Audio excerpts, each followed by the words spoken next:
So during the weekends, I received some message, some students to ask me about like the term project assignment. That would be great. If any other of you would like to have like some question as well, feel free to discuss with me. And I mean like if I just like reply you to the if I mean like it just like take lots of time, just like a point to have like discussion maybe through line group calls or maybe through Zoom. Okay, because I mean like during weekdays I normally um like stay still.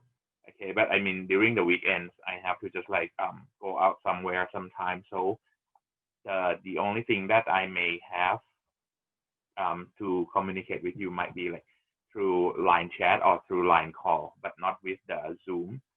Okay. Anyway, just like let me start my iPad a little bit because today I have to just like draw some pictures or some diagram as well. So if possible for module 4, when we talk about like the data flow diagrams, okay, everyone try to have like a piece of paper and pencil with you so that you can just like draw and practice because in the midterm exam and also for your term project, you may have to use this kind of diagram as well because whenever we have to communicate or just like discuss with your team or discuss with programmers or to the users in the future. Okay, one way that can just like transfer the idea, okay, or information from the users or the requirement from the users to the programmer is through the diagram. And I can tell you that data flow diagram is one of the best way that okay, most of the people understand. It doesn't mean that others are not good, okay, in order to communicate. But I mean, in terms of just like the what to say, the fundamental ideas of like having the knowledge from the users to the programmers. This is the easiest tool. Okay, then right now let me talk about like the data flow diagrams that we talked about on last class. You can see that when we talk about the data flow diagrams, it is the way that we just like normally talk to the user. It shows the movement or the flow of the data from one point to another point. Point in here means that it might be like one department to another department or one function to another function, one process to another process. But actually, one thing that data flow diagram cannot represent is about like the program logic or processing step. For example, step 1, 2, 3, 4 in details like that.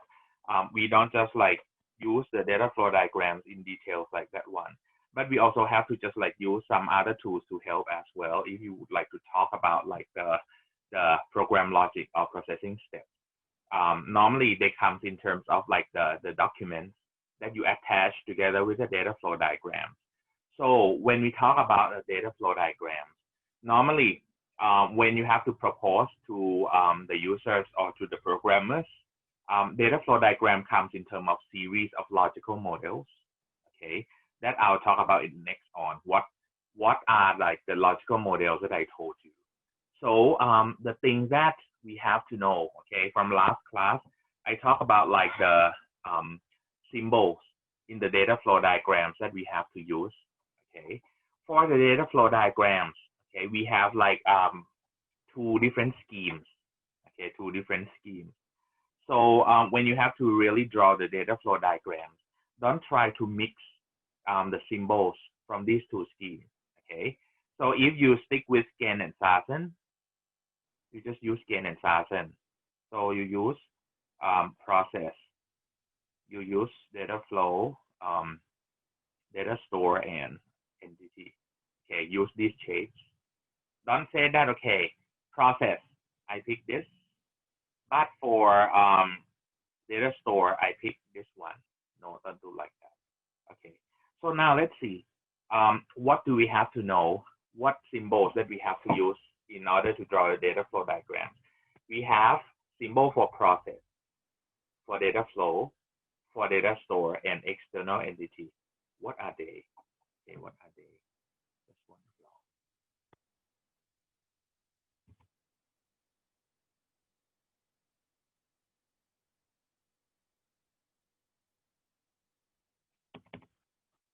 Let me just like put the video sharing first.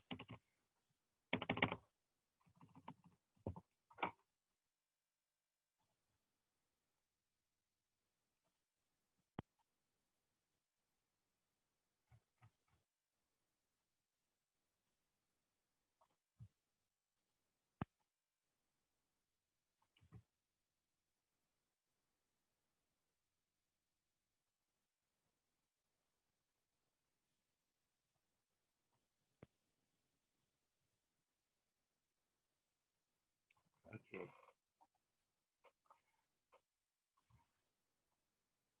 When we talk about the symbols, okay, for process, data flow, data store, and external entity, what are they? Okay, let's talk about the process first. When we talk about the process, in data flow diagrams, it means that when you would like to do something, for example, if you would like to, let's say, sign on some document, that is a process. If you say that you would like to fill up the registration form, that is a process too. If we say that, okay, we would like to order the food, okay. For example, if we say that we go to the restaurant and then the waiter or waitress say that, okay, what would you like to have? That is a part of the ordering, okay. So we may say that, okay, order food, something like that as a process. Or if the chef cooks the food according to the order that you just like order from for them, cooking or cook the food, that is another process too.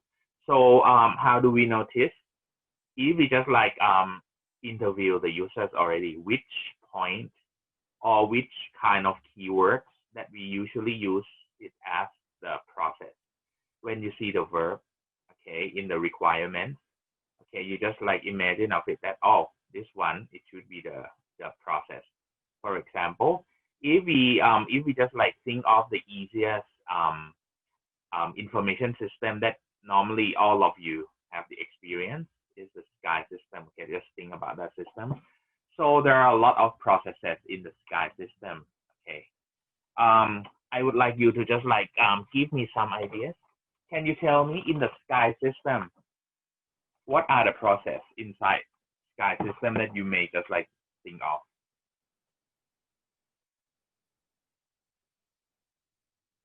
Santita, Nan, are you here, Nan? Oh, sorry, Nam. Sorry, Nam, right, Nam. Santita, yeah, Nam or Nan? Sorry. Nan. Nan. Okay. Sorry, I just like.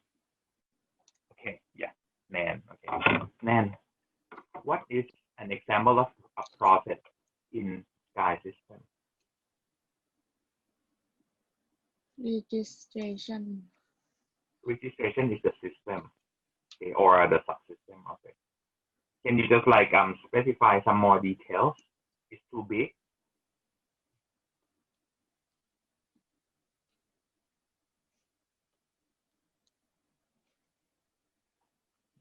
Nan, any ideas?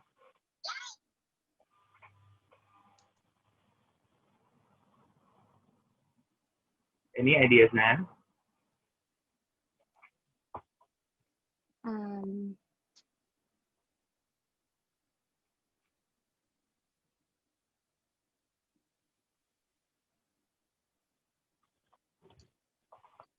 We register cost and then we pay. That is two processes. Register a cost, that is one process. Pay is another process. What else? Sure. Give me another example of the process in grade calculations ครับอาจารย์ grade calculation. Yep. If you would like to draw it as a process in data flow diagrams, how can you name that process? Do you remember last class I told you that when you would like to draw a process, how can you use the verb to be? Use word calculating grades. Just like that. Calculate grade. Try to make it as a verb. Calculate grade. This is the name of the process, something like that. And after that, when we have like other documents, you just clarify that. Calculate grade. What does it mean? What variable do you have to use? What records from what table or what database do you have to use to calculate the grade? Okay. That's clear. Can you give me another example of the process inside Sky system?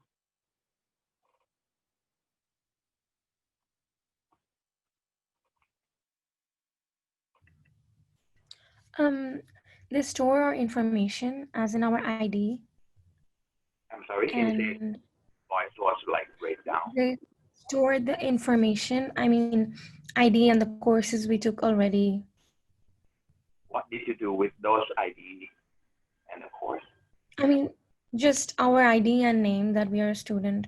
Or if we talk about storing the, so they store all the courses we take. I mean, yeah, they calculate our grade, but then there is a storage process as well. So for each term, we know our, what are the courses we take, and then the GPA, and then we get the grade, right?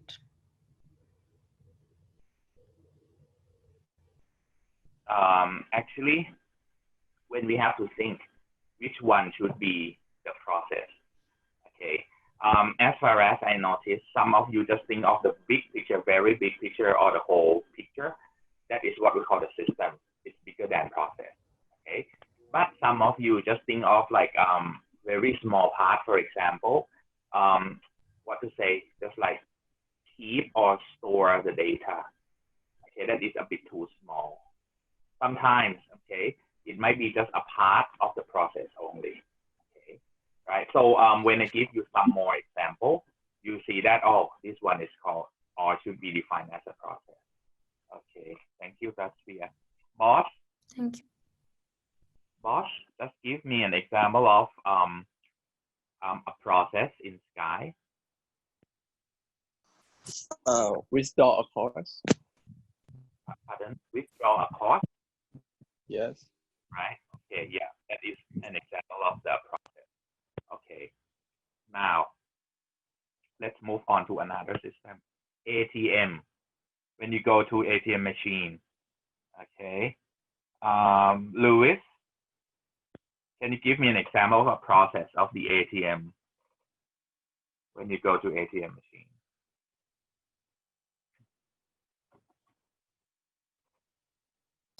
Like withdraw money and stuff. Withdraw money. Okay, it can be called as a process. And there are like a couple of processes that you may not think about. Okay, doesn't matter whether it's a registration for a course or add a course or withdraw a course. Around the size of what one function is in a code can do. Atiwat just like write a message. Said ask that, okay, so it's around the size of what one function in a code can do. Kind of, but actually a process is bigger than function. Okay, so it's like this. The smallest part is a code with the variable, okay, with the record of data that you have to process. From the code, you have function, or sometimes you have module. Okay, this is in terms of programming. But bigger than that, okay, it is a process. And bigger than process, it is a system. Okay, so that means anything that you think about, okay, in some for some, I mean, in terms of just like programmers, okay, when we talk about a function, sometimes In terms of function for a programmer, it might be that just the function only, or it might be up to a process. It depends on the clarification. Okay, depends on the system as well. So Atiwat, your answer is a kind of. Okay, that means a process must be in the size of function or bigger. Okay, right. So that means if you have any part of the code, okay, for sure it is not a process, it's too small. For example, suppose you have what to say, you have an input of the data. Okay, for example, you have a text box and you put ID. Okay, you want the user to enter the ID here.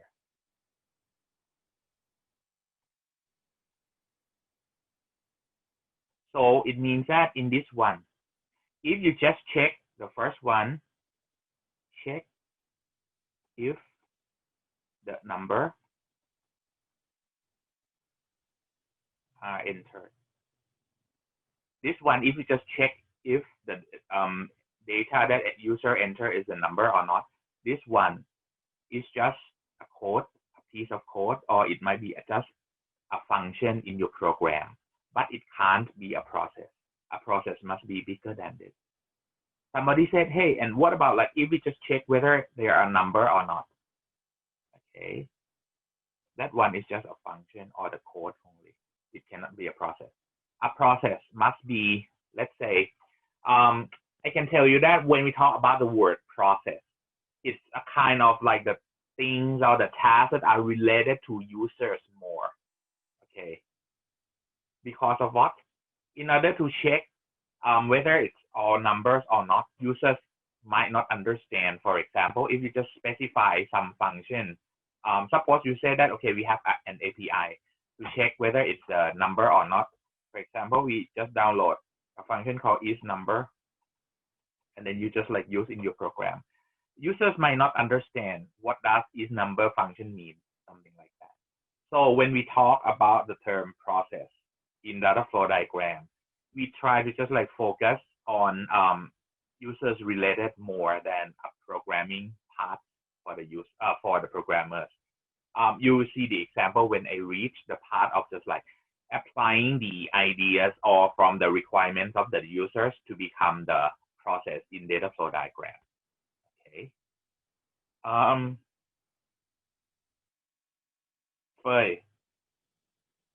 If we go to 7-Eleven, can you give me an example of a process?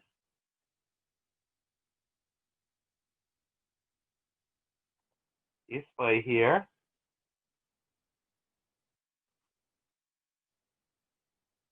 Fei, are you here?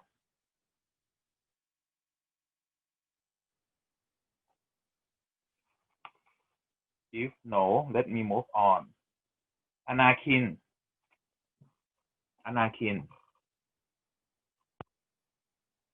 Yes. When you go to 7-Eleven, can you give me an example of a process in there? Process, yeah, it can be like process related to information system or the process that is not related to information system. That both of them are okay. Can you tell me? It has to be specific feature, right? So I suppose when you go to cashier, you can exchange like for stamps and points with a count. Excuse me, Anakin, your voice is just like quite scattered. Sorry, I heard just some word. When you go to 7-Eleven, when you buy something, you can collect points like digital stamps and this kind of things. Right? Right. You want to collect or the stamp, something like that. Yeah. Yes. Would that count? Collect the point can be a process. Yes. Yeah. Okay. You. Bye. Sorry, I didn't call you yet. I just asked for Fei Kantinan.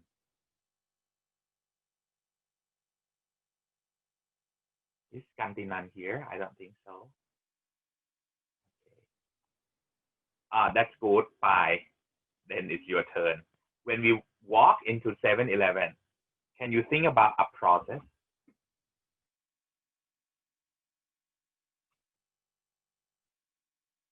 Why? I know that you can, like at the counter, you can pay for certain services. Like, say for example, if you want to buy an air ticket or something, I think you could do that. Okay. So name a process for me, please.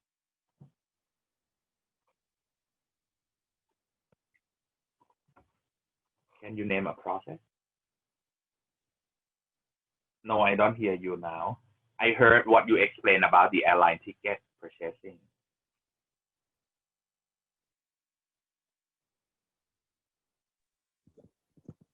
So my process was that you can pay for services on the counter. Pay for services. That is the name of a process. Yeah, thank you. Next, Ike. Are you here, Ike? Yes, yes. Ike, it's like you are in the bathroom, right? What? Are you in the, Excuse me, come again? The voice kind of cut out. okay, because it was, I mean, like it was echo before when you Oh, started. no. Maybe it was just the mic. Oh, okay. Ike, can you Yes. just like give us an example when you go to 7-Eleven? What is a process inside? Give me one example. Restocking?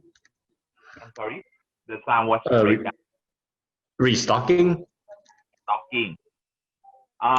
Okay. If you want to name it as a process in a data flow diagram, how can you name it properly? I would just say restocking inventory, to be more specific. Almost correct. The hint is that make it as a verb.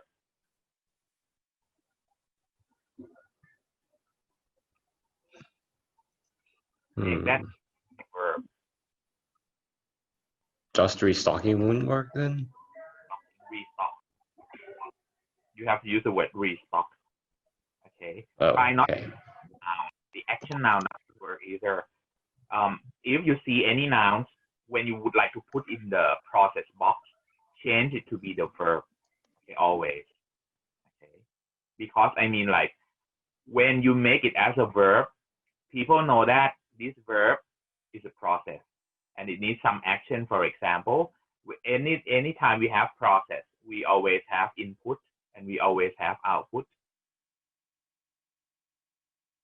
Oh, really? Pongamon, restocking is a verb. Okay, thanks for telling me. Okay,ครับ, thank you. Okay, next,ครับ. Another example should be enough. ภูผา 15. Yes, ครับ Okay, can you give the example of the process in 7-Eleven?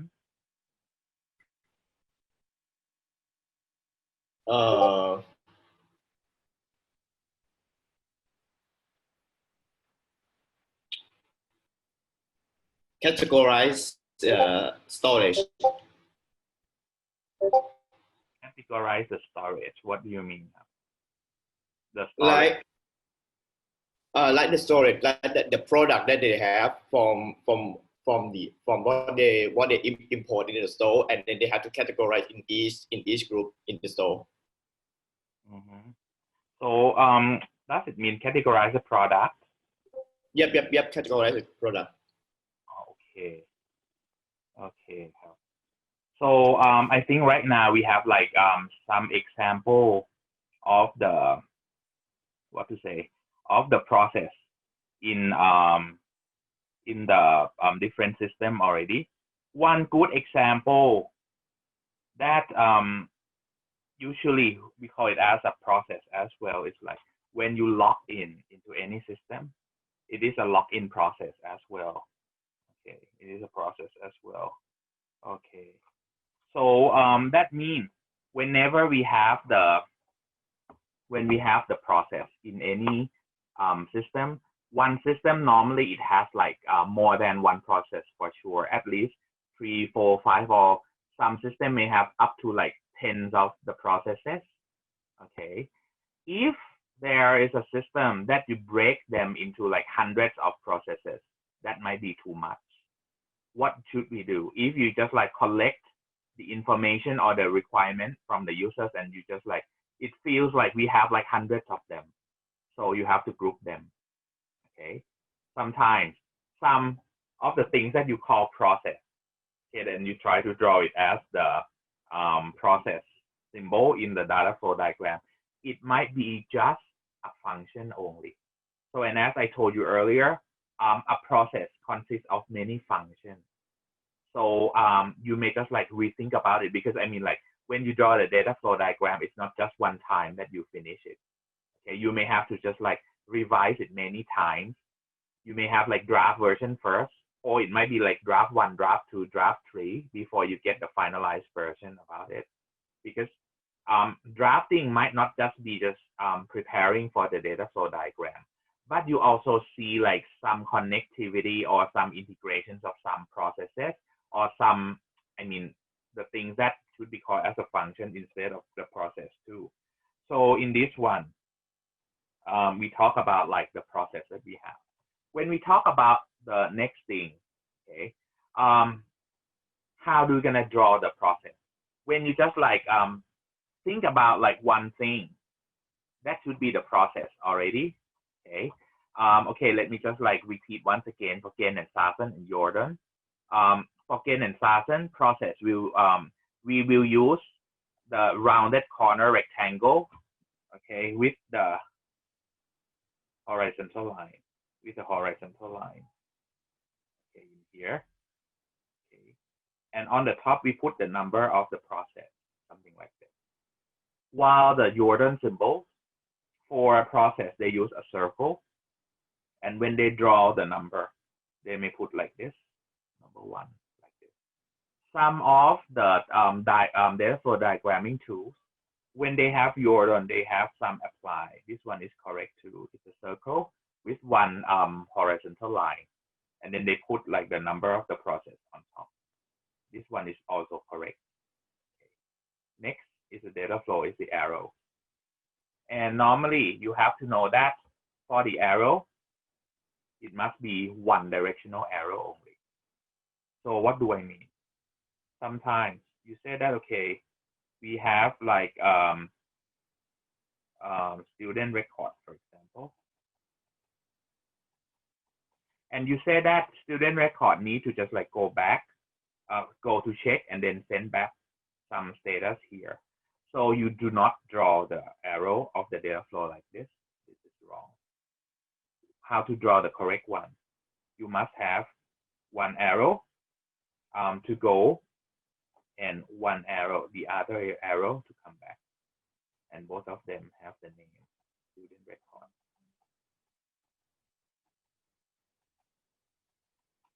This one is okay. Okay, so don't draw the 2 directional arrow in here. So what is the next one? The next one is data store. Data store for Ken and Sasan use like one open-ended box, okay, and then we have the small vertical line in order to separate between the name and the number of that data store. For example, we may say that somebody put data store number 1, let's say. We may put DS1, or somebody just like put number 1 only. So what will happen if you put number 1 as like student data store here? What does it mean? What is the difference between like using something like DS1? If I put just number 1, is it correct? Yes, it can be used. But the point is that I don't recommend you to just like put the number. The reason is because if you just put the number, you might be confused with process number. Because if you remember, we had process number 1. Here we also have like the data store number 1. You should put something in order to symbolize data store instead. Because I mean, like when you have like tens of data store and tens of process inside your data flow diagram, you might be confused. Take a glance and see what is number 1, and you see that there are a lot of things that start with 1, something like that. Okay. Apart from that one, especially when you have to draw the data flow diagram by hand. Okay, like for example, you sketch and then you just send this data flow diagram to your secretary, okay, or the junior system analyst to prepare the data flow diagrams with the diagramming tools. You just sketch in a piece of paper. They may think that you are talking about like two of the processes, but actually you want to mean that, okay, the first one is process, the other one is the data store. So what is the suggestion? If I just like want to suggest you for the data store in here, if you don't want to use DS1, okay, you may just like put data store like this instead. For data store, you may say that, okay, A, it is student data store. B, it is grade data store, something like that. You just put the letter instead, okay. If you don't want to have like the long, like 3-letter word like this, okay, you just like use one alphabet to represent the data store number. That's okay. The last one is external entity, okay. So for gain and thousand is the square with the shade, while the Jordan doesn't have the shade. It's just like a plain square. Okay. So let's see the meaning of each symbol that we have to use to symbolize all the information in our data flow diagram. Let's see. The first one, when we talk about data, when we talk about a process, okay, what is the use of the shade? It's just a design, what there's nothing, because firstly they thought that, okay, when they designed this, okay, they put the shade because they want to just like focus or concentrate on this one, that this is like compile many people together, compile the works together. That's why in the past for gain and thousand, they said that this one symbolize entity. Just that, nothing more. There's nothing more. It's different from the flow chart that we had. Okay. So next, we talk about like the process. Okay. Process, normally we use process. Okay, we use process. Okay, to receive input data. So that means process must have an input and then it produces the output. This is the minimum requirement of the process. It must have at least one input and at least one output that has different content, form, or both. Okay, so what do I mean? This one needs the interpretation. Okay, so when it produces output that has different content, form, or form. For example, if you say that, okay, you say that this process is what to say, approved registration. Suppose I name this process as approved registration.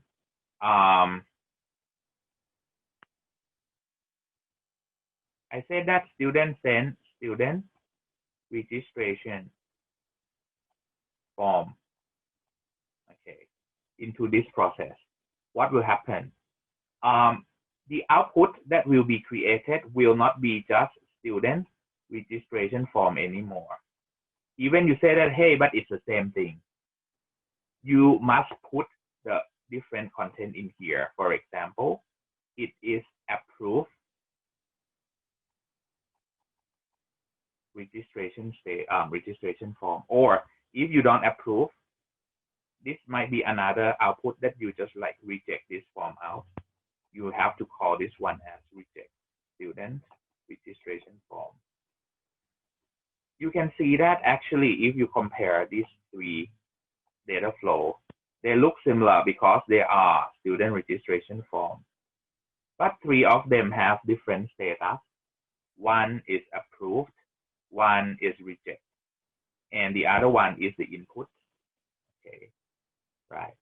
So when one data flow goes into the process, and it's go out as the output, try not to write them with the same name anymore. If you would like to have, and if you would like to just like mean that they are the same document, you also have to state the status of that document as well, whether it's approved or reject or check or whatever thing. That is not just a plain word, student register form, something like that. Next, process contain business logic, contains business logic, also called as business rules, also called business rules. So that means approved registration here. You may say that, hey, but approved registration is about like registering a course. It is not anything about business at all. Any kind of task that you have to do, okay, and you have to analyze in any information system, we always call it as business, okay? Business task, business rules, business logic. It doesn't need to be like the for-profit organization. Even for non-profit organizations, we also call it as business as well, okay? So for any process, we may refer it as black box. What does it mean by black box here? Black box here means that you don't know the algorithm inside. For example, if you say that, hey, I want to know the approved registration process from the data flow diagrams, okay, from the data flow diagrams, you don't know the logic inside, how approved registration process do, okay, how approved registration process do, but you know that this is just the approval. So, and how will the programmers know? You will have another document that is called program specification to explain this process. In that document, it said that, okay, process number one, approved registration. What are input arguments or what are input variables do we need to have? Okay, what are the programming logics inside? How do we gonna write down the output? How do we gonna put the flag or status on that record? Something like that. It's in the program specification document. But when you read in the data flow diagrams, as I explained to you on last class, we just read it to know what to do. Okay, what to do in this system, but we don't know how to do it if we just have a glance in this data flow diagram, because actually data flow diagram is just a piece of paper.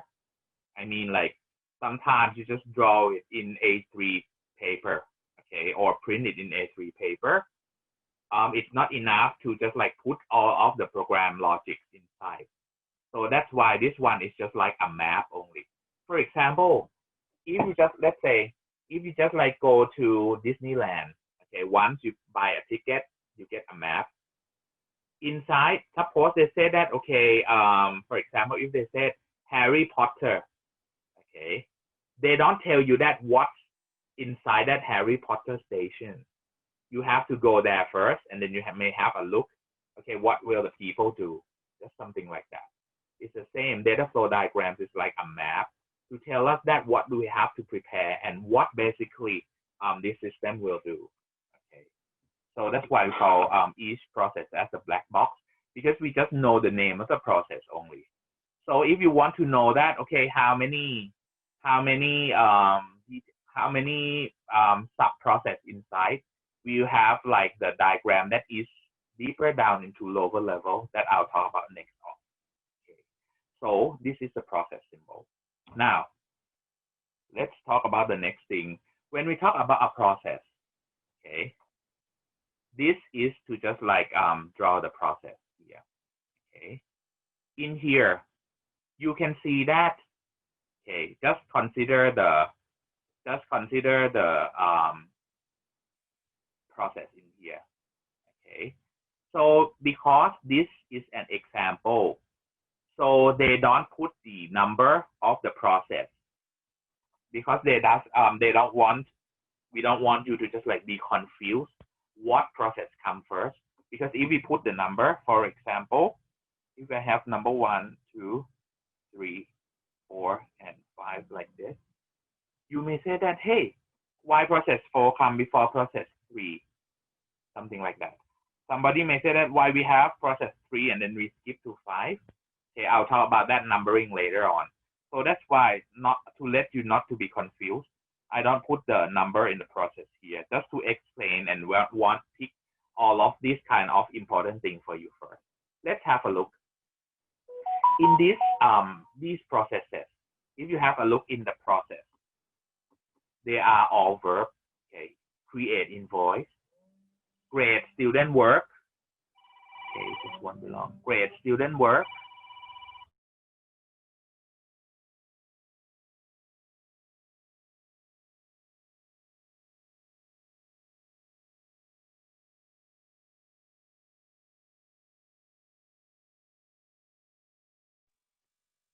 Okay, sorry. Okay, let's continue. When we talk about the process, you can see that all of them are verbs. Create invoice, grade student work, calculate gross pay, verify order, assemble order. These are all verbs. These are all verbs. So now let's talk about like the nearby symbols. You can see that we have arrows. Okay, these are data flow. Data flow represents one or more data items. It might be just one variable. It might be just one value. It might be a record of data. Okay. The symbol for data flow is just aligned with a single or double arrowhead. But as I told you, try to split them. If you say that you have same document go back and forth, you should have like 2 arrows. This one is better and more powerful, okay, more understandable. So when we have this one, okay, let's have a look. In this example here, let's talk about the first process, create invoice. Okay. In order to create invoice, we have incoming data flow or input data flow, that is services performed. Okay, this is one data flow. We use services performed to create invoice, and then the output for this process is invoice. Okay. We have one input, one output. Okay. Next example is grade student work. This is another system already. Grade student work here. The submitted work will be sent to grade student work. So in this example, in this process has 2 outputs. The first one is graded work. The other one is student grade. So you can see that this one, okay, somebody may ask me that, can it be the output as a graded submitted work or not?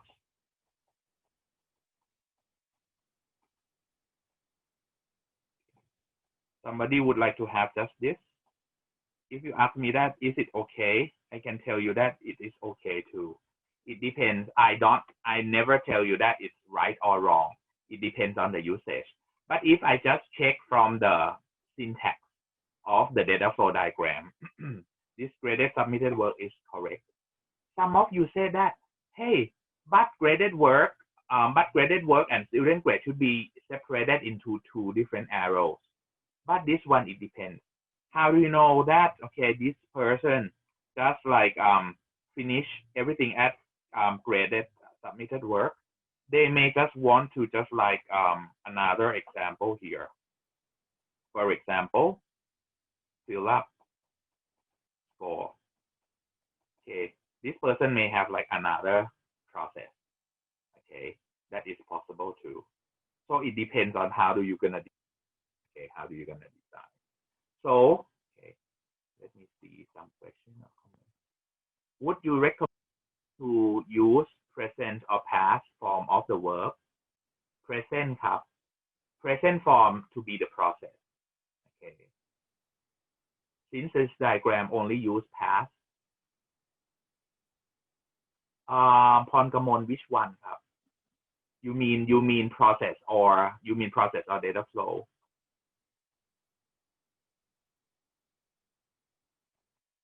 Pon Kamon, you may use microphoneครับ. Performed, submitted, worked. Perform, submitted, work. Oh, this one, right? This is the data flow. Data flow use adjective, okay, or the past tense verb. But the one that we always use present verb is process. All of them use present tense. But if you see in the data flow, they try to say that, okay, you did something already, like service performed, submitted work, hours worked, something like that. Okay, right. So the next thing, okay, this one is one input, one output. The second one is one input, two output. Now let's see the third one. The third possible way for a process is that you may have like more than one input. Okay, you compile them together for processing. Like the third one, calculate gross pay. In order to calculate the gross pay, you want to know like number of hours that your employee work, and you also need to know the pay rate of each person as well. So that's why we have two inputs. Once you calculate the gross pay, you get just one output only, that is gross pay. Somebody said that, hey, what if I think we should have two outputs? Is it possible? Two output is okay too. For example, if you say that apart from gross pay, you also have paycheck, this is possible too. Depends on the design, as I told you earlier. Okay. Next, we have like the input and output in the series like this. For example, the last one in the last example here, we have the order. For the order, it is the input of this process, verify order. Okay. The order will be verified here. So it will be changed to be accepted order. Somebody may use the word as verified order. That is okay too. Okay. And then the verified order or the accepted order will be sent through the process called assemble order. Okay. So for the assemble order, we'll just like have the inventory change. Okay, we'll have the inventory change as the output of this process.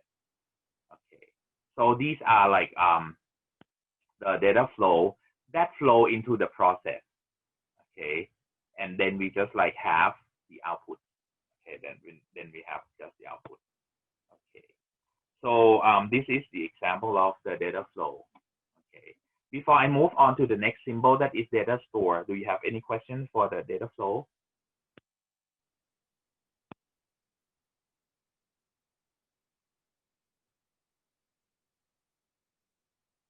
If no, let me move on to the data store. What is data store? Data store normally is the place where we store the data. It might be a file. It might be a database. It might be a physical folder, okay, that you put the documents, the paper documents inside, the hard copy document inside, can be defined as data store as well. Some of you may ask me that, hey, but you told us that we are developing information system, and how come do we need to have the physical folder, like the paper folder? The reason is because even you have the information system, but the incoming documents or the outgoing document might be in form of the hard copy. And also, if you have to develop the information system for the business, they need to just like collect the hard copy document for the taxation purpose. For example, if they purchase some raw materials from their suppliers, their supplier will have to send something like invoice, okay, or receipt to them as a paper. They have to collect them, because at the end of the year, they have to just like send this document to the revenue department, or in Thai we call them as Grom Srmpakon. It's a taxation department of the country, to check, to make sure that you really record this kind of documents in the system properly. So that's why we have to keep this one.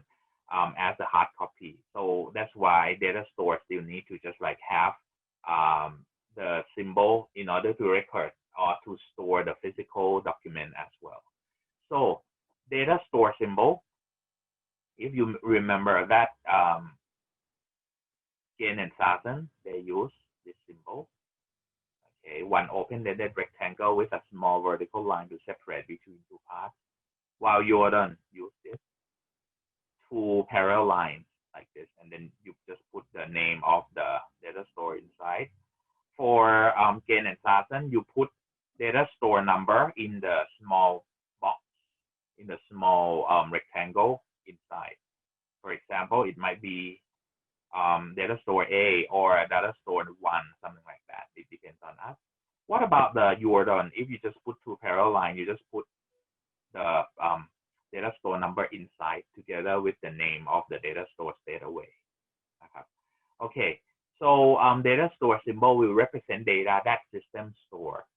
Okay, and the physical characteristics of a data store are unimportant because you are concerned only with logical model. So it doesn't matter whether it's a paper base or it's a database or it's just a text file. You just put and just display as data store and just that. So let's have a look. We have 3 examples of the correct data store. The first one, okay, let's see from the leftmost column first. This process is called post payment. Okay, post payment. Okay, send.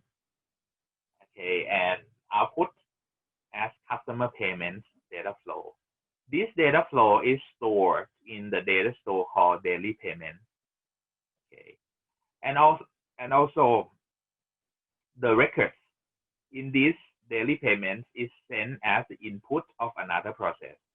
The input of the process called prepare deposit here need to have daily payments as the input, and we get the daily payment from daily payments data store. Okay, right. This is the first one. The next one, create invoice. For the create invoice process has an output called invoice. Invoice is sent to be stored in the data store called accounts receivable. Okay, accounts receivable. In Thai language, if you don't know what account receivable means, it is บัญชีลูกหนี้. Okay, the one that is the information of your debtee, someone who borrow your money or who still owe your money. Who can be the account receivable?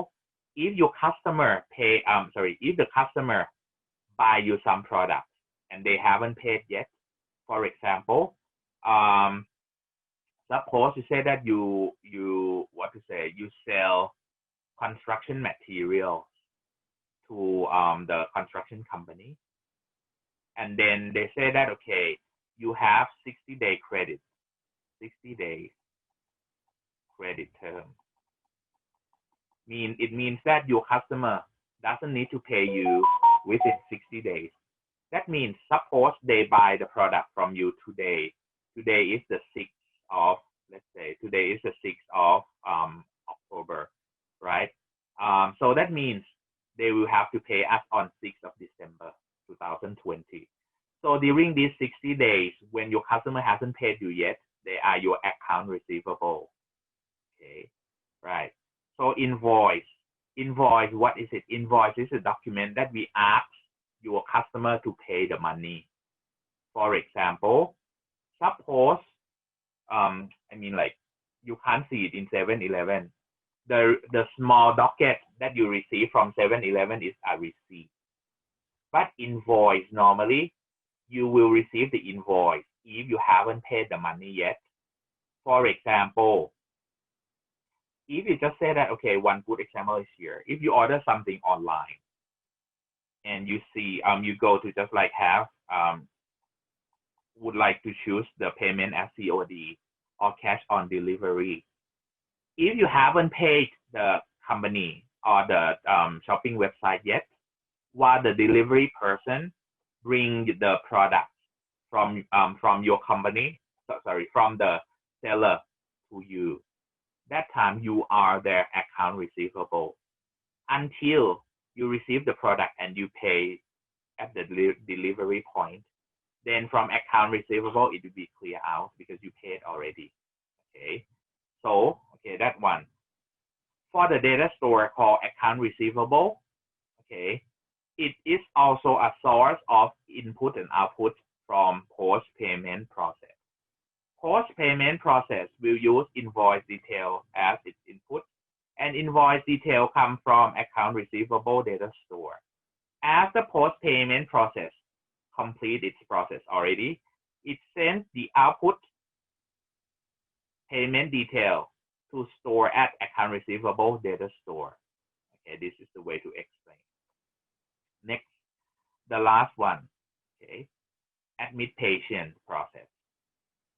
For the admit patient process here, this process produce the output in terms of data flow that is called admission form. Admission form will be stored in the data store called patient.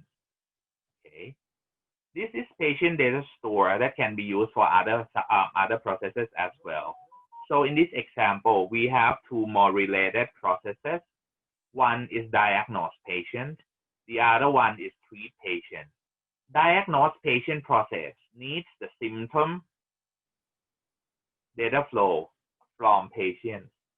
So you can see that in here, symptom actually might be just one variable, but it can be data store, okay? Symptom, or sometimes we say that, oh, I want us to know student ID. So student ID can be the process, can be the data flow as well. But if you have like more than one variable, it is difficult to just like use one arrow to represent one variable. Then you may have to name it properly instead. For example, student record, student info, something like that. And then, while treat patient is a process that produces an output, the data flow called treatment is its output. It will be stored at patient's data store. Okay, it will be stored at the patient data store. So you can see that these are like the example of the correct data flow and data store and process that they come together to compile together. So at the end of this module, you must be able to draw the whole picture of the system when we have like this kind of thing. Okay. So when we just like try to combine these symbols together, when we have 4 different symbols, process, data flow, data store, okay, and entity. Okay, just a little bit more when we have the symbols, when we combine these symbols together, how it looks like. So you have to know, you have to understand the rules and use these rules, keep this rule in mind, because every time when you draw the diagram, we always have to stick to this rule, because if you just like override some rules already, your data flow, okay, and it's not the universal standard. So let's see, the first 3 things are the correct one. Okay. In here, you can see that we have process. In between the process, you link them together with arrow. This one is okay, it's correct. Next, process can be connected to an entity. That's correct. Process can be linked to the data store. That is correct too. Okay. So these are 3 examples of the correct one. Now, before I move on to the wrong one, let's see the meaning of entity first. What is it? Entity, normally, it represents departments. It can represent person. It can represent other system. Okay. It can represent company. For example, it's your supplier or it's the company of your customer or something like that. Okay. Department, person, system, company. Okay, can be defined as entity. And entity, sometimes we may call it as external entity, the same thing. Why do they sometimes call it as external entity? Because external entity is just like department or person or system or company that is not interact directly inside this system. Okay, so that means if we are talking about an advisor and a student, it can be any advisor, any student. Okay, because those people, if I'm talking about myself as an advisor, and then I just draw a diagram for the data flow diagram of registration system. That means if I'm talking about another instructor who is advisor as well, he or she may be able to use this system as well. So that's why we may call this one as external entity. Okay, but if you say that, hey, but the advisor has to interact with some process in here, that's fine. But anyway, we may call it as just entity only, or we may call it as external entity. That both of them are okay. Next. Sometimes we may call the entity or external entity as source, or we may call it as sink,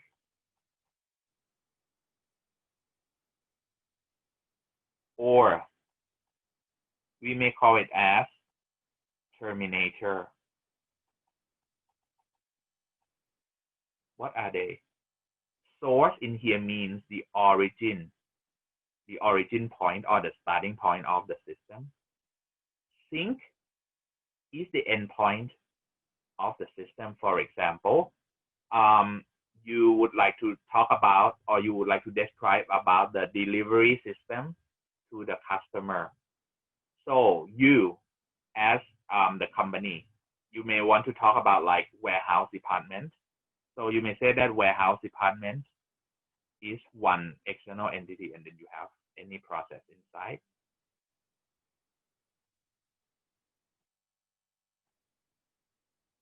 And after that, you have customer as a sink, because they just like receive the product and they also receive the invoice from us. So that's why we may call the customer as a sink of the system. Okay. And what about terminator? Terminator is the point that we start or we stop the system. Okay. So, but I mean, like most of the time we hear entity, source, and sink. Okay. For the entity symbol, for the entity, sorry. Now, let's see what is inside the entity that you have to just like draw in the diagram. If you remember, Yen and Sasan use use square with the shape. You just draw, you just write down the name of the entity inside, for example, student. For example, cashier. For example, if it is the name of delivery company like Curry. But bear in mind, try not to use a specific name like this, Curry. No, you shouldn't just like use this name, because later on, if you don't use just Curry, you have to come back and change this data flow diagram once again. You may say that it is freight, forwarder, or delivery company, something like that, instead of a specific name. And if I say that, okay, student, I shouldn't specify the student name as Asher like this. No. You should just like realize that, okay, this person what is the role of this person in this system? Okay. So instead of using the name of the person, I say that, oh, this person is the student. Then I better use student instead. And we don't just like put the things like this. As the advisor, I don't draw and write down as for me. No, because in this system, I am advisor. as a role of this user, then I just take out the name of this person away from this box, something like this. Okay. Now let's go to talk about like the wrong example of this data flow with its link. You can see that the first wrong example, the first incorrect example is this one. Entity and entity.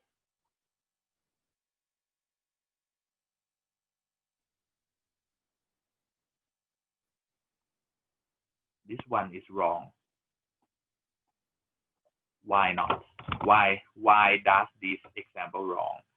Because an entity cannot send a data flow to any entity directly. You need to have a process to handle the data in data flow. So that's why you can't just like link them directly like this. So what is the correct one? The correct one should be like this instead.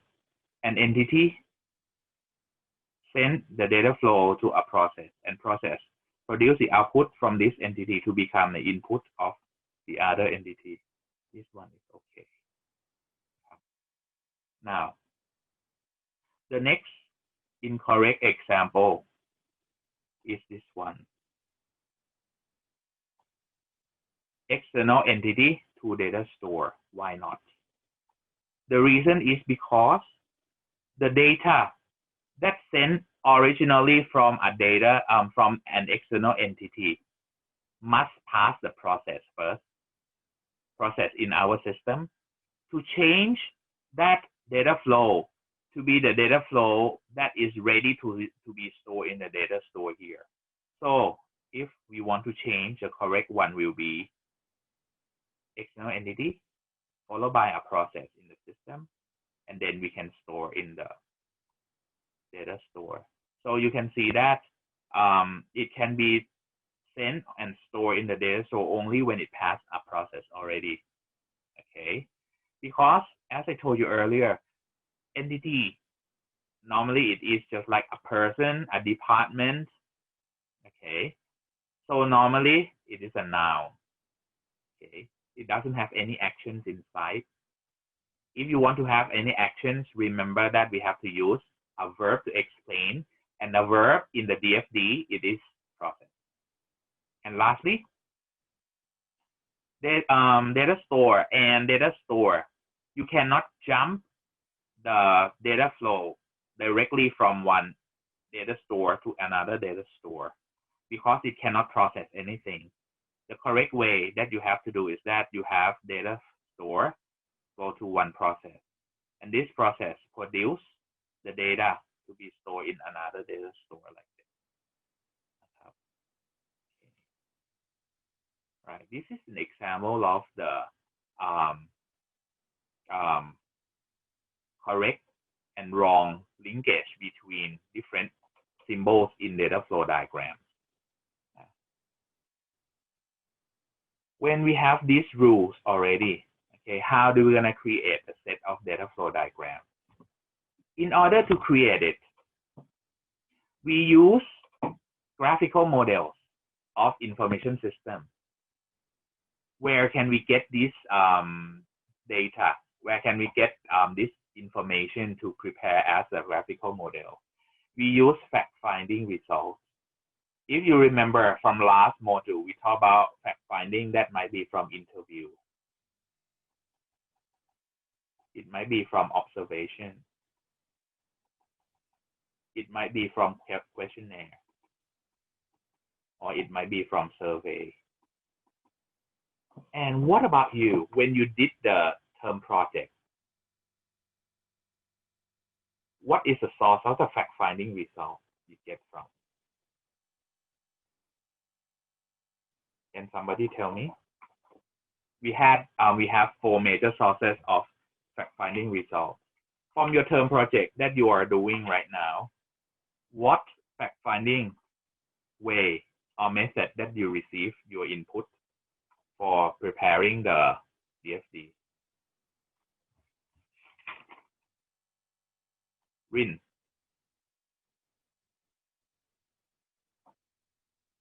Is Rin here? Rin.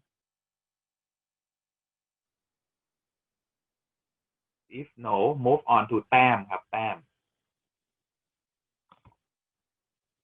Is Tam here today? Tam. Tam is not here. Kenny. Is Kenny here today? Kenny?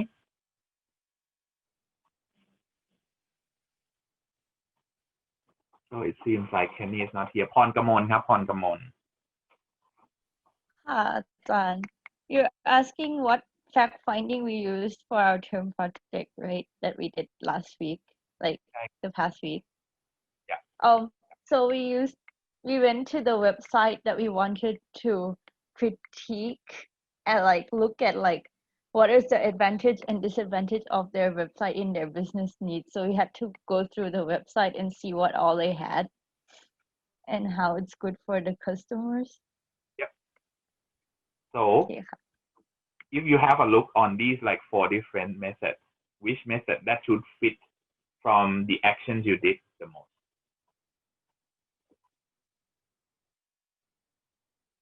Is it interview? Is it observation? Is it questionnaire? Is it survey?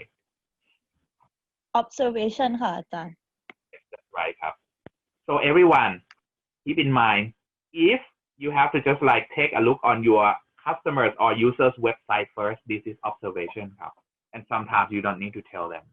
You know that you are going to propose something to them. Firstly, you have to observe first before you just like have a chance to go for interviewing or produce any questionnaire. Okay, that's very good ครับ on Kamon. Thank you. Next on. Okay. First, what do we have to do? After we just like collect the information from the fact finding already, first you will have to review set of guidelines of drawing DFD.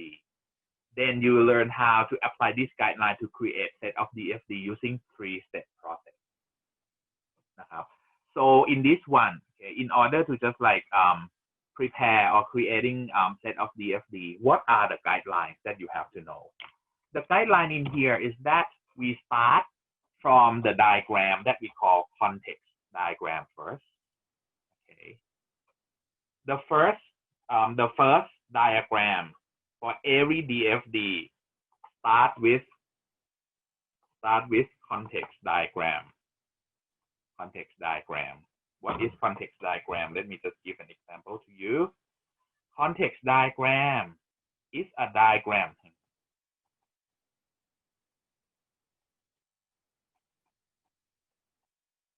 It's a diagram that consists of one process only. Okay.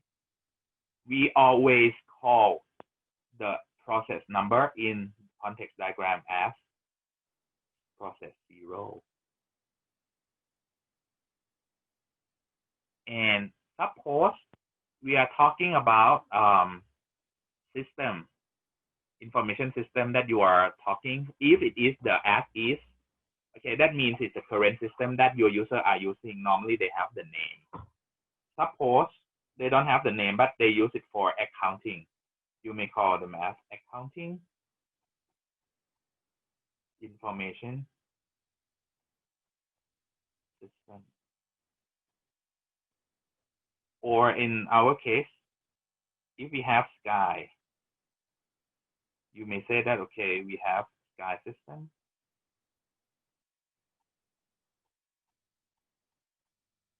Okay. That's that. We have just one process only in your system, in your context diagram. And what else? The rest of them will be data flow and will be external entity. Okay. Suppose we say that we have accountant, we have production, department. We have customer. We have cashier. We have sales department, and so on. Just that, for the data flow, you just write the name of the data flow. So this one. How can we do that? In order to do this, I can tell you that context diagram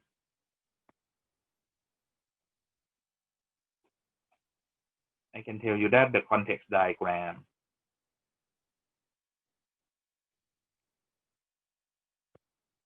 is equivalent to table of contents in a book,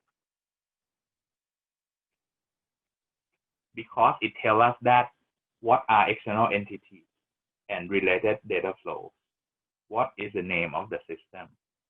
So right now, if you don't know, your system, just think of the system that you are observing, that you observe for your term project.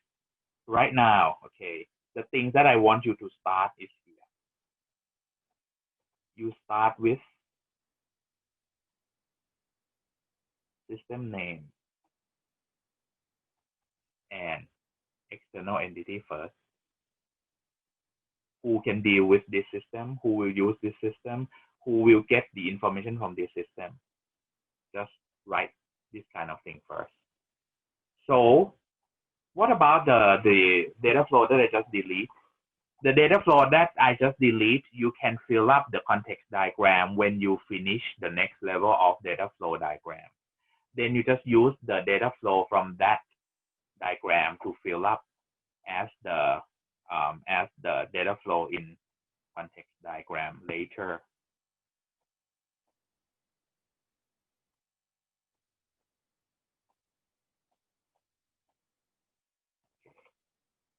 In the blue line here, we do it later. So when we have the data flow diagrams in terms of what we call context diagram, what's the next thing? The next thing, okay, we do not cross the line. Do not cross the line. What do I mean? Suppose you have the process like this.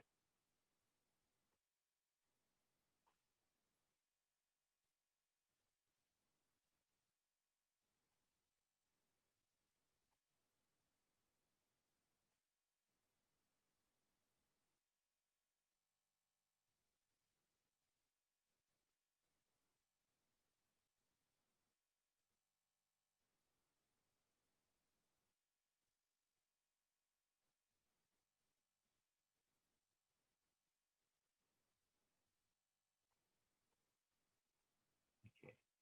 Cross the line means here.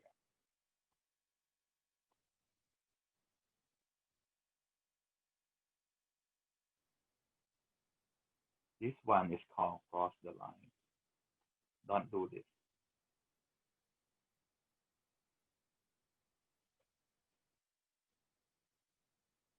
So in this one, okay, what will it be?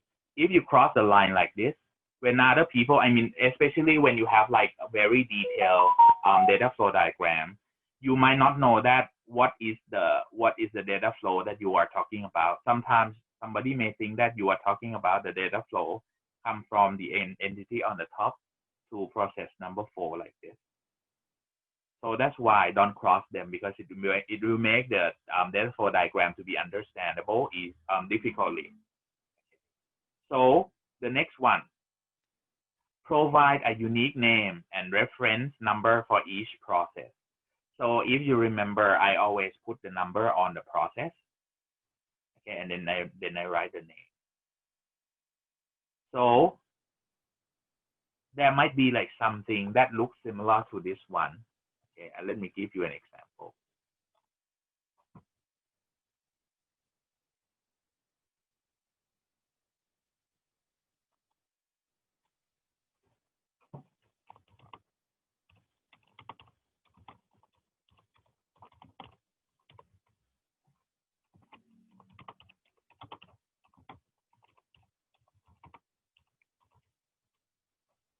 Okay. For example, you have the information like this. For the unique name and reference number for each process, it's like this. When you have some similar name,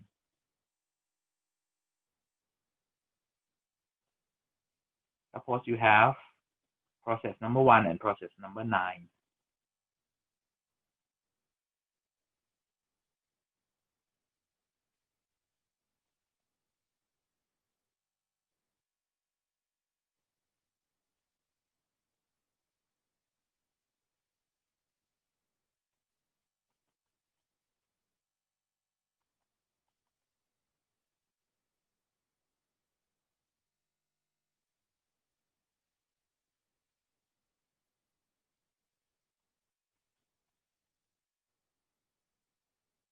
This one is too long.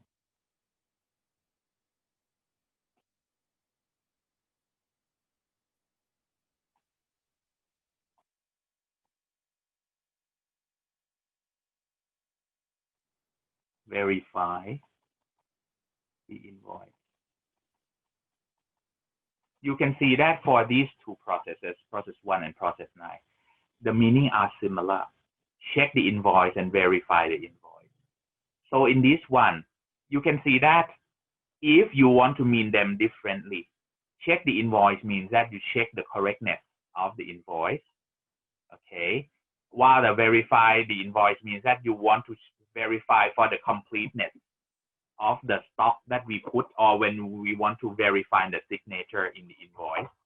Okay, you may just like put the name that is just like quite different from each other. So be careful, but don't worry when you just like draw your very first draft of your data flow diagrams. I'll just like guide you which one that you use is correct already or not, or what name that you choose just like modify, or you have like similar names. How do you gonna just like justify to have another name instead, something like that. So when you just like draw the data flow diagram, especially for the process like this, that's why you need to have the process number, so that when you try to explain that check the invoice in process 1 is different from verify the invoice process number 9. I know immediately that you don't have a typo from number 1 to number 9. You mean different things, something like that. Okay, so that's why you have to provide a unique name and reference number for each process. Next one, obtain as much user input and feedback as possible. That means once you finish the first draft of the DFD already, just show it to your users so that they can criticize whether this one is correct or not. Why? The reason is because when you just like read from the requirements or the fact findings that you get from the interview, you might interpret it wrongly. Once you interpret it wrongly, for sure, the data flow diagram will be wrong. So that's why try to just like give to the users to just like check and have some feedback for you first. Okay. For example, if your user said that we check the invoice for its data that come from the supplier already, but we don't have verified the invoice in the last step that you draw. So once on the second version, you may just like remove process 9 out because the user said that they don't have it, something like that. So try to obtain as much as possible for the user's input. Next on, when we talk about this already, the next thing is that we talk about the first example of writing or drawing the context diagram. The context diagram that I told you, normally we have like the process number 0. Actually, it's not the process, it's the system. For example, in here we call it as grading system. Okay, this system is grading system. And bear in mind that when you use 0 as a process number in context diagram already, don't use process 0 in other places. Normally, we use process number 0 to represent our system name only, and just that.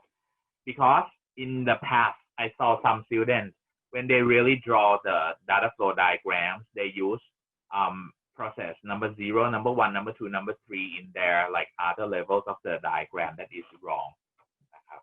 Okay, now let's try to understand this.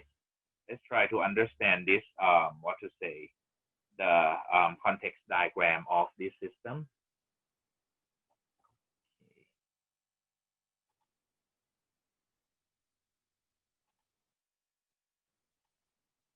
For this one, for this system is grading system. It consists of 3 external entities that are student record system, students, and instructor.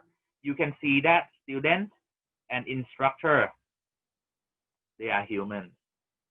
While student record system, this is another system.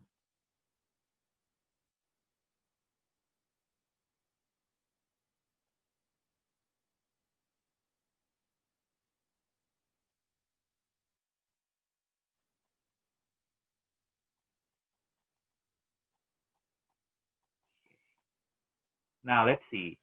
For this one, okay, for this one, let's see the notes first. So this one is a note. Okay. Normally, when you draw the context diagram for your system, you don't need to write any notes in here.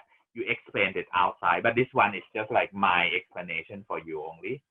I said that process 0 is unique reference number for each process. Yeah, and this one, process 0, represents the entire grading system. Okay, as I told you, is the name of the system, represented by process number 0 here. So, okay, let's see.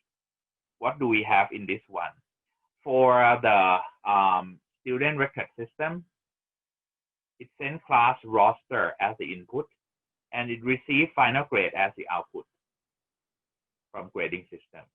While students send the submitted work to the grading system, and then grading system provide the graded work as the output for the student. While instructor, okay, have the input, that is grade report, and provide the grading parameter is as the input for the grading system.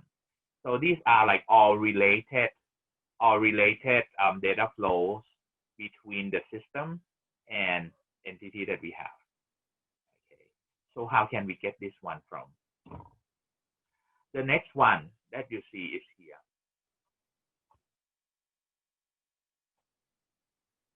You can see that in here, okay, on the left-hand side here is the context diagram that you saw on the previous slide. On the right-hand side here is the DFD, okay, that we have. DFD here is what we call diagram 0. DFD. Bear in mind, somebody confused between context diagram and diagram 0. Context diagram is the overview of the system, like table of contents, while the diagram 0 is the main diagram that we have. One thing that is strange is that diagram 0 always starts with process 1, while context diagram has just one process, that is process 0. Okay, that is the difference. Okay, now let's see. I talk about the diagram 0, and I told you that it is started from process number 1, right? How to read this diagram? So you understand the way to read first, so that when you create this diagram, you can do it easily. For diagram 0, we start with process 1, right? That is here. So when you read, always read from process 1 and the neighboring symbols. You can see that in process number 1 here. Okay, process number 1 here. This process is establish gradebook. To establish gradebook, we need class roster and grading parameters. Class roster comes from student record system as one data flow sent to process 1.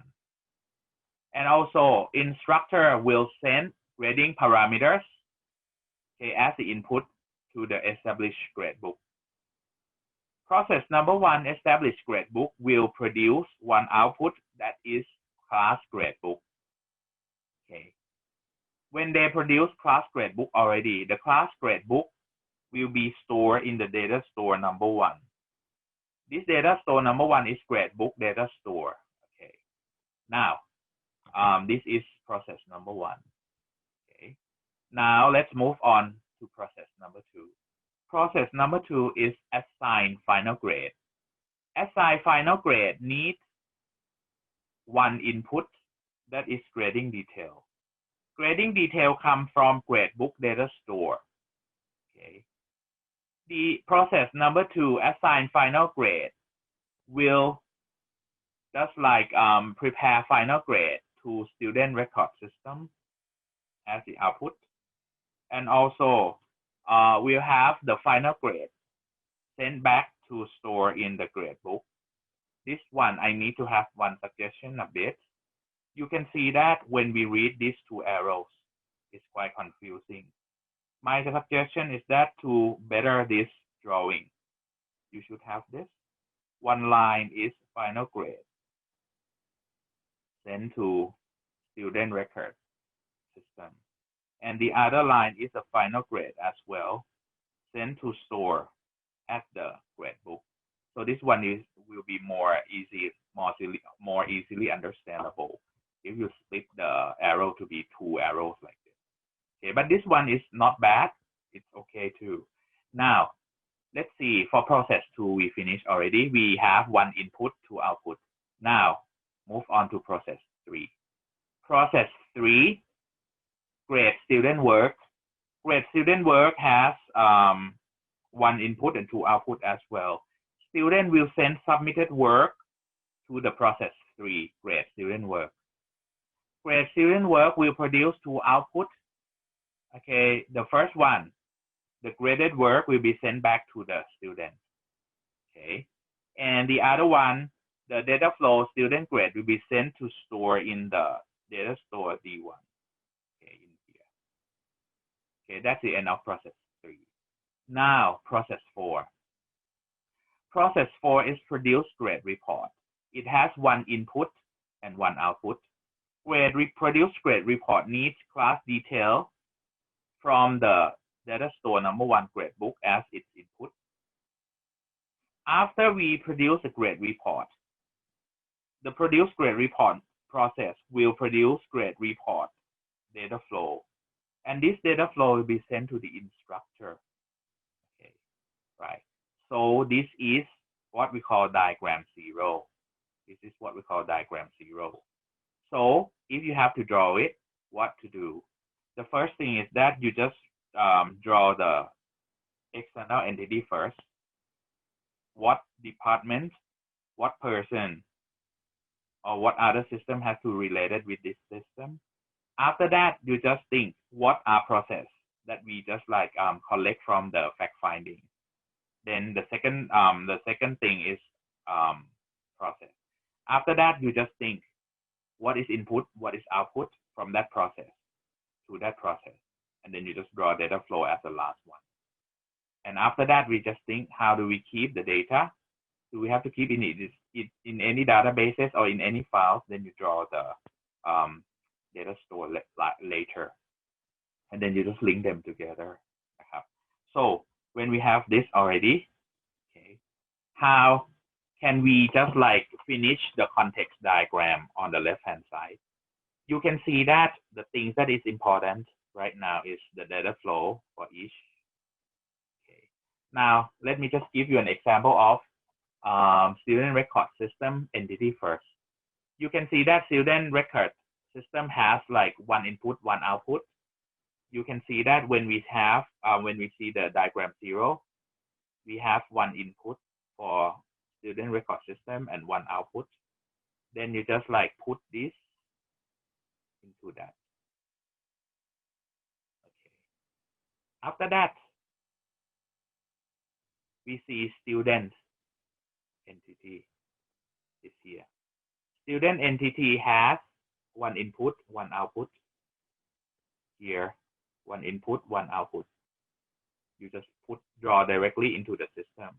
You don't need to know that, okay, it's go to process 3 in the context diagram. Context diagram doesn't tell you that it goes to what process inside. But we know that student entity need to have one input, one output, just that.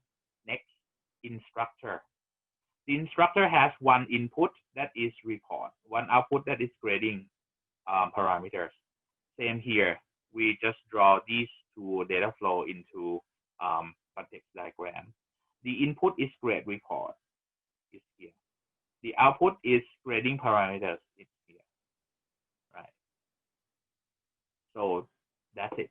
It is the way in order to just like transform the context diagram to be that how to transform diagram 0 into context diagram. This is the way that we do. Okay, right. So this is the basic things that we have to know. Okay. So up to this point, do you have any questions?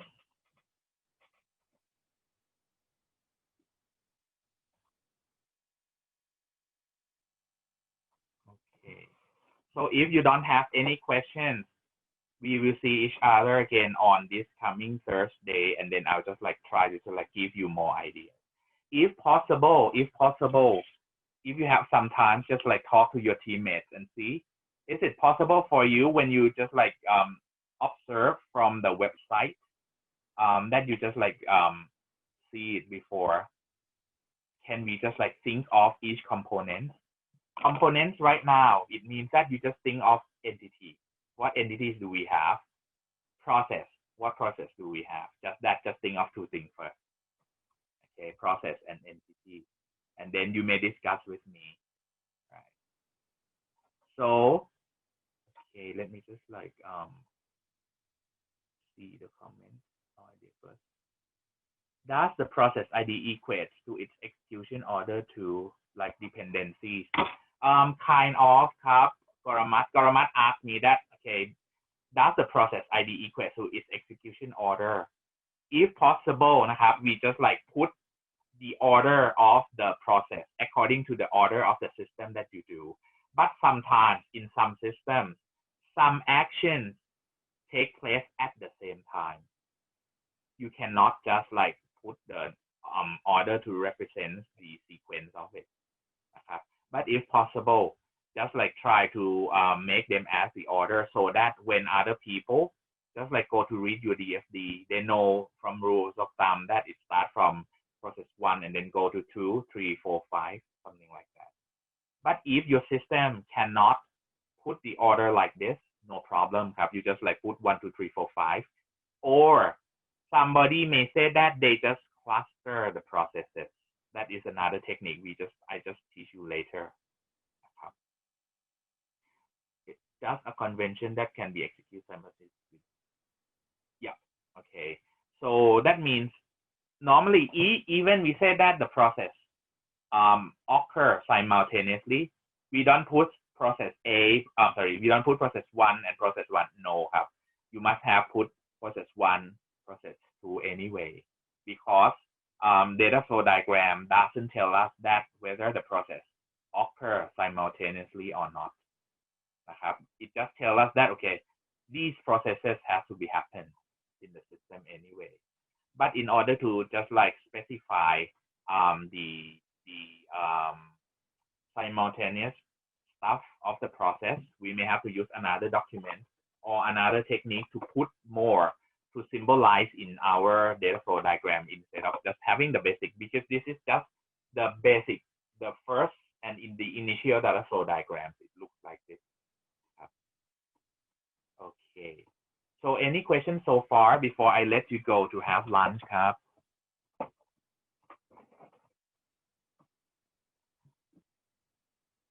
So if you don't have any question now, let me just tell you something.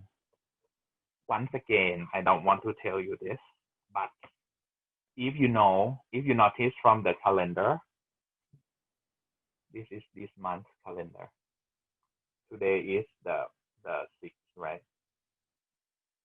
Next week, 13th of October. It's a Memorial Day for the pass away of King Ramadana. public holiday.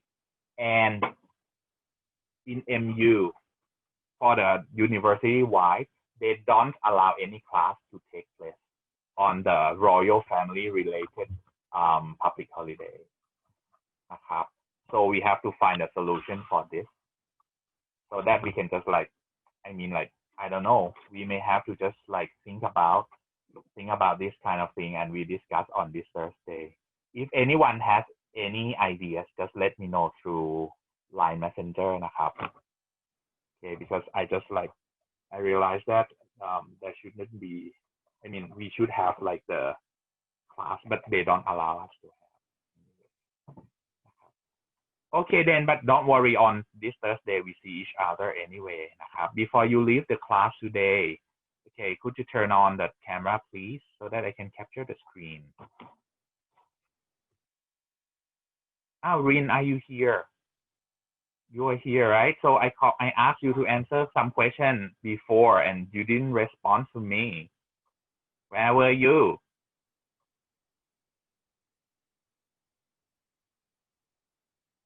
Okay, Pai, please turn on the camera ครับ Goramat too. Goramat.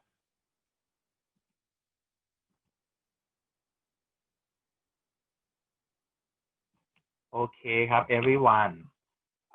Don't forget that this coming Thursday, tomorrow by midnight, please turn in your first assignmentนะครับ for the term project. If you have any question, just like ask me. Okay, then. อาจารย์ครับ Yes. Can I ask you to about the term project after the class? Okay. Okay ครับ everyone. So if you don't have any questions นะครับ you have a nice day. Other again on this coming Thursday ครับ Okay, bye bye for now, everyone. Bye. Have a nice day. Take care and stay safe, everyone.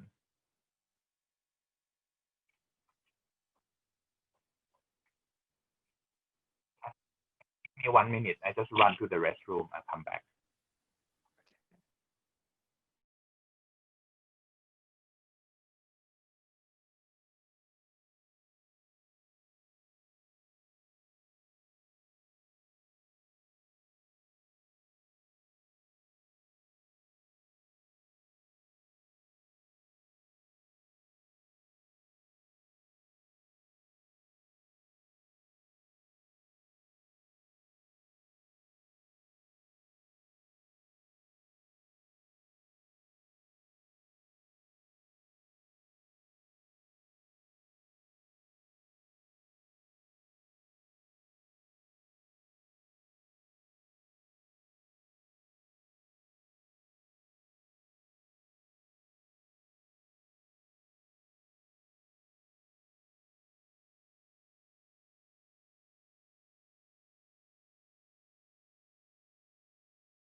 Hello, I'm back.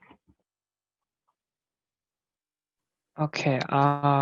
Basically, I wanted to we did the term project and forward the document, and I'm not sure if the one that we do is okay or not. So as let's show you and then ask you like, what do you think about it? You can share your screen to me. Okay. Yeah, a second. Okay.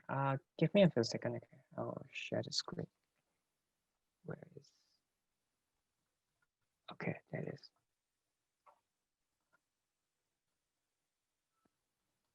Okay. So it is this one. The one that we are using is the website, or it's basically the application about Grab Taxi. And what we basically did is we tried to analyze it and answer the 5 questions, and along the way also explain the system, but I'm not too sure if it's okay or not. So for Grab Taxi ใช่ไหมครับ it is quite kind of popular website. So some of the information that you don't need to just like guess and assume. You may just like search from the internet for their information. นะครับ don't just to have a look on their website only, on their Grab apps only. You may just like go to search for their information of the company. Okay, just scroll down. Let me just see more.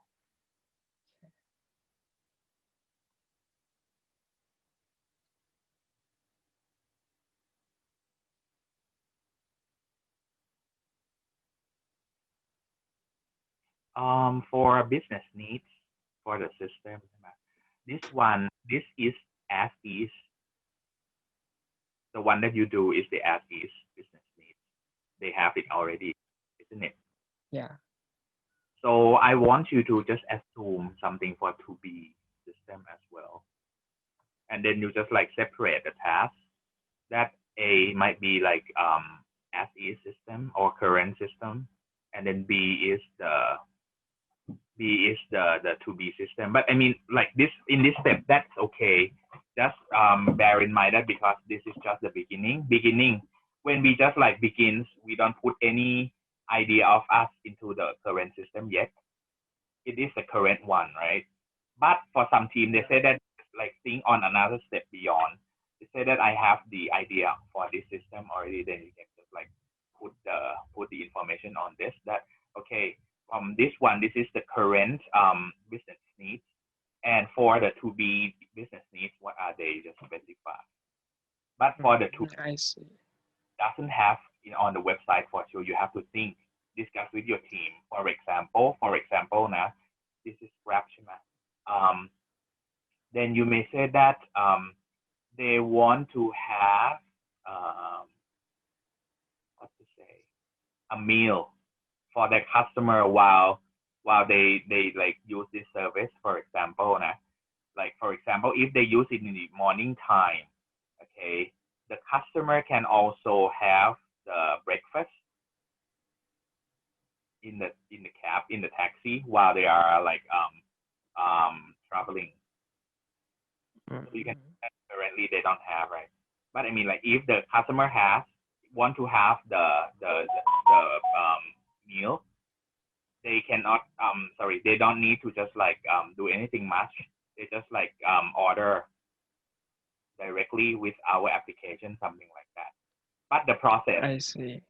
again, it is more difficult because as you are running the business, how will you just like make the taxi driver to grab the food that the customer wants and then just like pick up the customer on time, something like that. Just like imagine what to propose. So it's like proposing for the future of the business, and if they were to go the cloud, what do they need? Something like that. Right. Because system analysis and design, including the interaction design, we need to design something new, not just the one that they have. Okay. And yeah, and for the third one, yeah, this is just the advantage of the business need, right? So I guess these are all advantages and constraints of the current system, right?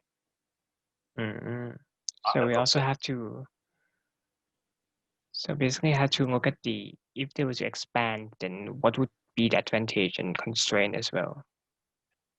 For the constraint, it's okay because it's current system when it has constraint. So that's why you will develop a new one. For example, I might put that the constraint of the system is that if customer would like us to pick up in the early morning and they don't want to stop by any convenience store, how can we provide a service? It's impossible in the past. And customers just like were hungry if they have to just like go from their home to the airport or any destination, something like that. This might be the constraint. Or customers, especially for the one who don't have coins and cash with them, so difficult for them to pay the money. They may have to go for ATM machine that we have to stop by first and then get some money. Or they may say that, okay, currently the payment, if customer would like to pay by cash, okay, we cannot track for some information. For example, if we want to know that how much does the customer pay tips to the driver or something like that, because it is out of our system. Okay, this is like a constraint.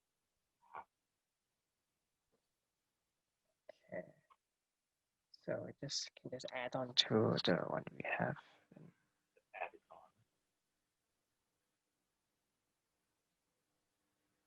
on. And another constraint might be like, for anyone who doesn't use smartphone, how can they use your So somebody may have like some machines or some device that you put on the bus stop, or you may have like you may just request. This is a solution, not in this one. You may say that, okay, we request the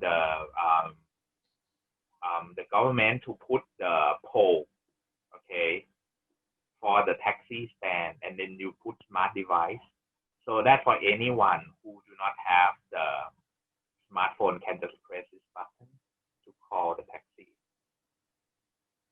I see. So that's one of the possible area they can expand into.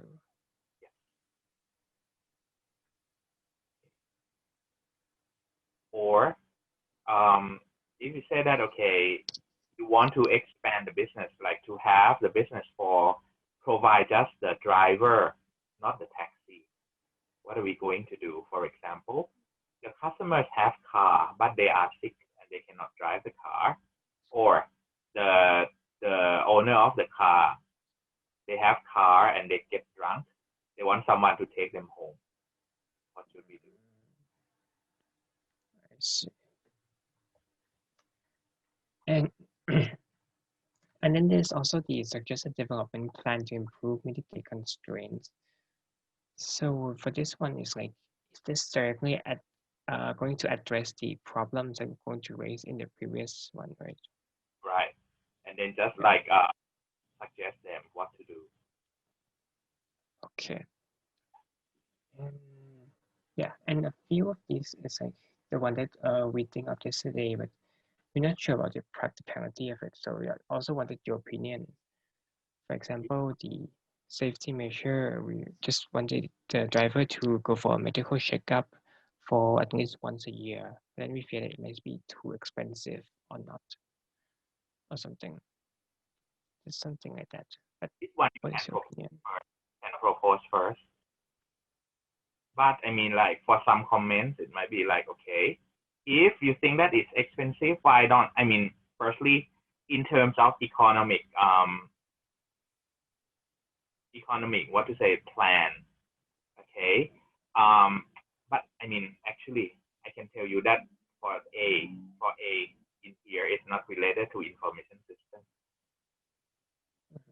Know what I mean? Yeah, it's not related to others. Yeah. In one, they may say that, okay, for us, we just want to develop the apps only, but for medical documents like this, it's not related to the apps that we are going to develop. Or you may say that, okay, suggestions. We have planned to let every driver to have medical records or medical documents. Then we may just like have the apps in order for the driver to scan their documents, the medical documents, to the company, something like that. But the constraint that you have to think is that if you have the scanning system, it's because the driver, okay, you don't want them to go to your office, so that's why you let them just like scan to submit this document instead of driving directly and submit this document to Grab company. I see. Okay. But But then the format for this one, it should be okay, right? I just need to add the answers. Okay ครับ Okay. but I mean like Yeah. if I just like if you ask me to just like criticize about like this format, it looks like the format that you answer the question in the exam.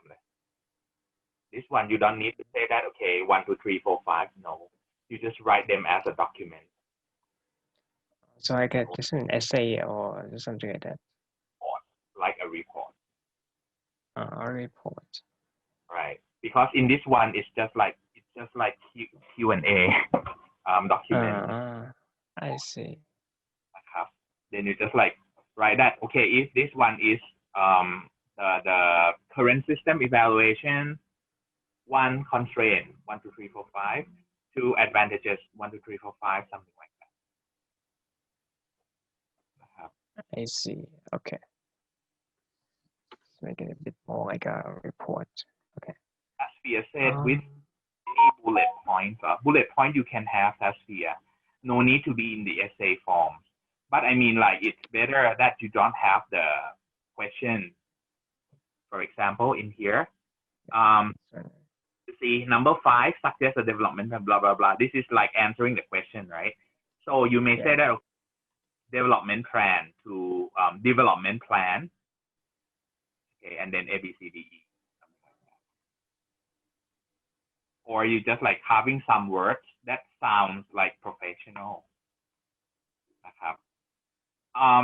If you ask me that is one that you are writing down like number 5 suggest a development plan blah blah blah until the system doesn't look professional. No, it looks professional, but it's more academical than just like the industry way. Okay. I see. Okay. So yeah, this should be it for my question. Thank you. You're welcome. Any other people have any questions? So for the report, we should basically make it involve a lot more paragraph, right? Less bullets, right? Yes. Oh, and about the diagram, you said I heard something about you saying something about adding the diagram to our report too. Like is it this recent diagrams that we taught in class or something like that? The diagram, I said that okay, I talk to your teammates that okay, from now on when you just think of the system that you just like prepare this report, can we have like can we think of any processes now, or can we just like think of the entity that relates into this system now? Don't add it into the assignment 1. Not ready yet. It's not the time to do. Assignment 1 is just report to talk about like the overview background of the systems, the problems, and the way to solve the system easily, just like the overview picture only. We don't go down deeper into the diagram yet. Oh, and the 4 types of fact finding that you mentioned earlier, like if we choose observation, would observation just be sufficient for this entire project for this term? Actually, if you just like use any website that you don't know anything from them at all, I think observation might be the only way that you can do. But if it is the business, for example, you use a business that belongs to some of your team members, okay, then you might go for interviewing. Or you may go for like some other techniques like sending out the questionnaire, something like that. But for this class, because it's not the real life business project, it's just like the project that I just like want you to learn to apply each step of each module to it. So that's why I think observation might be enough. But if it belongs to the system belongs to some of your team members, just talk to me, okay, so that I can just like talk about like the suitable way that you should do.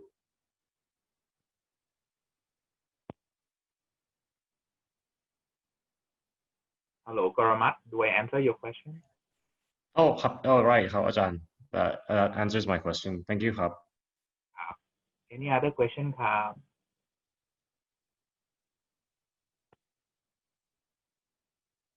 Yeah, I have a question.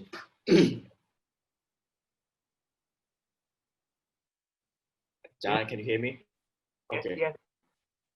So the assignment is like the only the require the report and then the some kind of analysis and the solution, right? Not like just putting the data flowing diagram, right?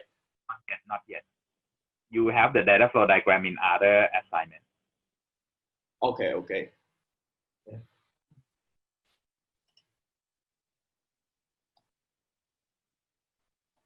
Okay, have any other questions?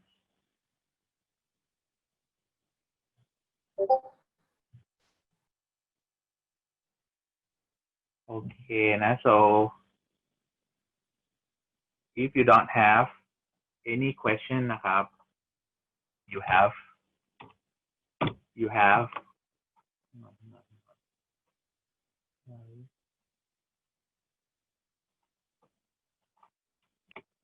if you don't have any questions, you have a nice day นะครับ and then we see each other Thursday. Bye bye for now, everyone. If that's fear, just be with me first. Bye bye.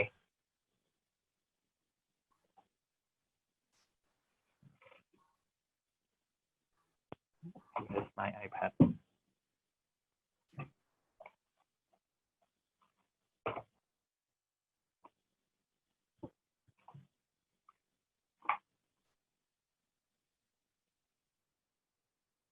Okay, that's fear. Now Yeah, Ajahn, sorry for bothering you. that's okay, no problem. I just wanted to request something, Ajahn. So actually there's a video which you posted for, I mean, number 5. It's lecture number 5.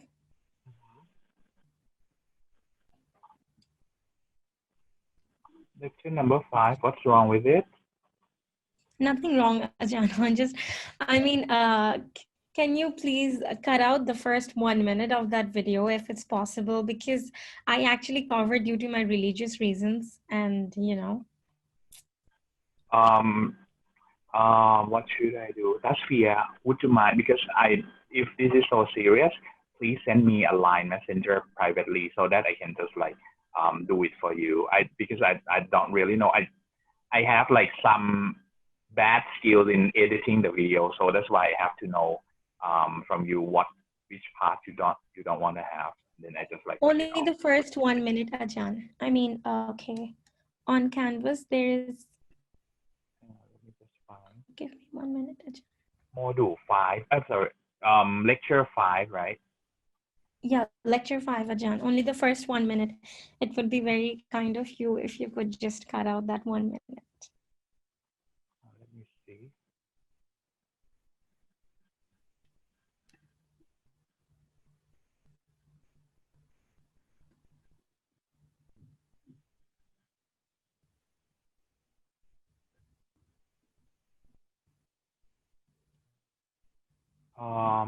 I'll do it for you, but I'm not sure whether it will be cut or not because I have to use YouTube editor to cut it. So if it's not cut out, let me know next time, or you may send it to me, because like after I choose editing, it takes some time to process this video. That's fair. Sure, Ajahn, sure. And thank you so much for considering, Ajahn. No problem at all. That's fair. Just give me some feedback, okay? Yeah, sure, Ajahn. Sure. Okay, thank you so much. That's fair. You're welcome. Bye bye. See you. Bye. Ajahn. Now. Bye. Bye.